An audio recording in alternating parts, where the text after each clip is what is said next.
ГП «Охотзоопром» старшей группы Суиндыковым при рейдовых мероприятиях было выявлен факт перевозки диких животных. Приблизительно данные животные относятся к краснокнижному антилопа Джейран. Правильно? Джейран, да. Так. Данные люди, рабочие лесного хозяйства, подойдите сюда. Сюда подойдите, водитель.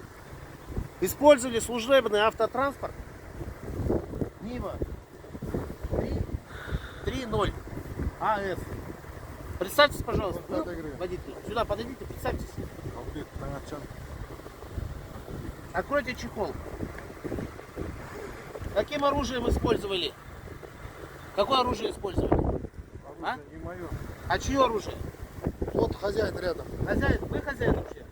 Я вам задаю, какое оружие вы использовали? Чтобы убить данных зверей. Какое оружие использовали? А? Вот это оружие, как оно называется? Документ у вас имеется на данное оружие? Так, дальше еще есть одна единица оружия. Чья она? Кому принадлежит? Все, оставьте ее. Не трогайте. Оставьте. Кому принадлежит? Вам. Вы использовали данное оружие? Я не использую, но на чехле стоит.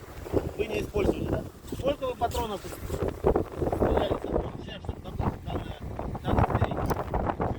3 патрона, да? Больше у вас есть оружие? Все.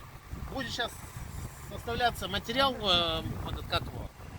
Да, собираться материал, будут опрашиваться, и в Каратальский РОП будет зарегистрировано, доставлены данные лица. Все, на этом фото-видеофиксация заканчивается.